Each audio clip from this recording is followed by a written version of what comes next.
De nombreux chauffeurs affluent sur la Côte d'Azur pour y travailler, attirés par les touristes qui représentent autant de clients potentiels. S'ajoute à cela cet été la volonté de fuir les Jeux Olympiques et ces interdictions de circulation. Bonjour Fabrice Cavalera. Bonjour Monsieur Glaise. Bienvenue sur Sud Radio, merci d'être avec nous ce matin. Vous êtes le président du syndicat des taxis niçois. Pour vous, cet afflux de VTC venant de toute la France, c'est une concurrence insupportable, c'est compliqué à gérer tout cela? Ah c'est bien sûr, c'est complètement compliqué. Non, on le voit année après année, l'afflux de VTC est de plus en plus nombreux.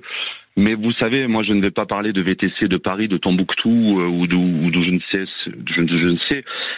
C'est la réglementation, il faut simplement contrôler le VTC et je peux vous dire qu'à partir de là où les VTC seront complètement contrôlés, il y aura déjà un grand tri qui sera fait. Parce que ces VTC qui arrivent, ils sont moins dans la règle que les autres, que ceux qui sont du côté de Nice ? En fin de compte, personne n'est dans la règle, monsieur. Quand vous vous apercevez que dans la ville, on se permet de marauder, de faire de la maraude électronique de partout, ce qui est complètement interdit, ils sont en double fil de partout, ils pullulent dans tous les sens, ils ne respectent rien, ils backchichent les hôtels pour pouvoir travailler, pour pouvoir remplir leur frigo, ça devient un fléau. C'est un fléau illégal. Ce ne sont pas tous les VTC, il y en a beaucoup, des VTC qui sont en règle. Ah oui. Qui ont leur macaron rouge qui est nécessaire pour exercer, non ? Bien sûr, non, mais bien sûr. Vous savez, moi, je finis ma 20e année de taxi et j'ai toujours travaillé depuis que je suis taxi avec ce qui s'appelait à l'époque de la grande remise et du VTC. On a toujours fonctionné ensemble, chacun avait sa clientèle, donc il n'y a jamais eu de guerre entre eux et nous. Maintenant, voilà, les plateformes téléphoniques, numériques et téléphoniques ont mis vraiment un gros merdier dans tout cela, oui. Et cet été, avec les Jeux Olympiques, vous avez eu plus de VTC venus, notamment, je sais pas, de Paris ? Vous savez, maintenant c'est compliqué de les voir parce qu'ils ont quand même l'intelligence de mettre, vous savez, la petite étiquette sur la plaque d'immatriculation. Donc on n'arrive plus trop à les dissocier d'un VTC local, on va dire entre guillemets, qui a son siège social ici et qui travaille dans les règles, plutôt qu'un VTC parisien ou autre de la France. En tout cas, est-ce que vous le percevez sur le bilan de vos courses, sur cet été? Est-ce que vous avez eu moins d'activités cette année que d'autres? Ou en tout cas, est-ce que les étés, c'est de plus en plus compliqué finalement de sortir un certain chiffre d'affaires pour vivre tout simplement? Non, mais moi, vous savez, je sais que le métier de taxi est souvent tapé et critiqué par la population, mais c'est un métier qui devient très compliqué à travailler. Nous sommes un petit peu le métier encadré, nous avons des tarifs encadrés, et effectivement, de par cette concurrence qui vient de plus en plus tous les ans, on ressent cette année, on le ressent vraiment sur notre chiffre d'affaires. Et pourtant, Dieu sait que j'ai le droit d'assister à toutes les réunions locales, et il y a du monde dans le département, dans la région, je peux même parler de région, il y a du monde, les gens sont là, mais effectivement, et quand vous êtes 437 taxis niçois contre 4000 VTC, forcément la concurrence, on joue pas sur le même tableau. Mais l'avantage que vous avez, les taxis, par rapport au VTC, c'est que vous avez notamment, alors c'est l'été là, avec pas mal de touristes du côté Nice, vous avez finalement seul l'accès à l'aéroport de Nice, non ? Alors là, si vous rentrez dans ce débat, on n'est pas couché. Allez-y, dites-nous. Non, mais là c'est vrai que c'est une catastrophe. L'aéroport cette année, autant le racolage qui a été mis en place, qui a commencé à voir le jour depuis 2 ans. On a beau prévenir nos forces de l'ordre, nos pouvoirs locaux, avec des photos à l'appui.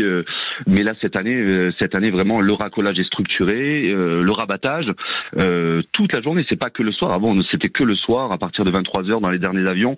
Mais maintenant, c'est toute la journée. Et il y a un manque cruel d'effectifs des forces de l'ordre.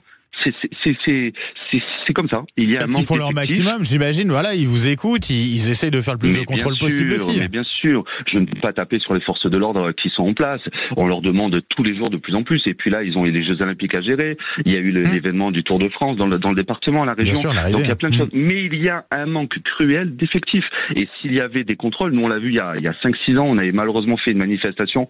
Et Dieu sait qu'on n'aime pas trop en faire, l'ouverture du Festival de Cannes. Et pendant 15 jours, on a eu des forces de l'ordre toute la journée dans le centre de l'aéroport, mais il n'y avait pas un VTC. C'est ce que vous attendez finalement.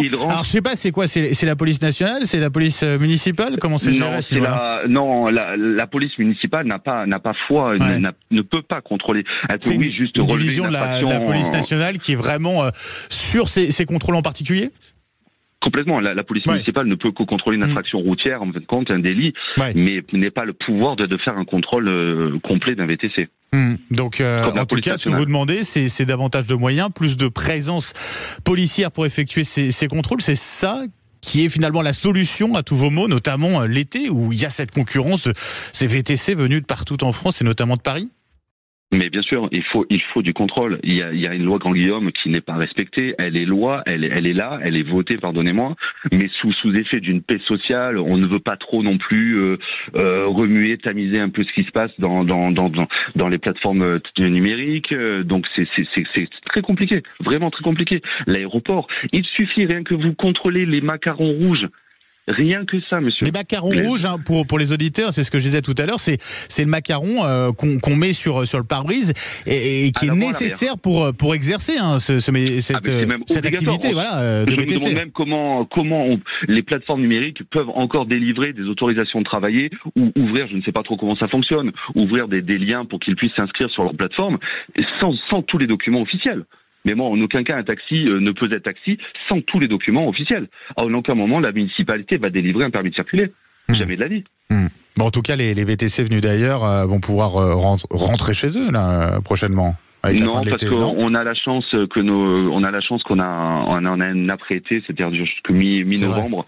On a quand même beaucoup de congrès. La région nous permet d'avoir d'énormes congrès en tous les cas. Le mois de septembre avec le Bot Show, le Yacht Show, c'est quand même 2 congrès très très très énormes. Enfin énormes, pardonnez-moi, et ça va attirer encore du monde. Donc ils vont rester. Bien sûr qu'ils vont rester. Malheureusement. Fabrice Cavalera, un grand merci d'avoir été avec nous ce matin sur Sud Radio. Bon courage, bien sûr, à vous. Et puis on pense à tous les taxis, les VTC aussi, en règle, voilà, qui travaillent.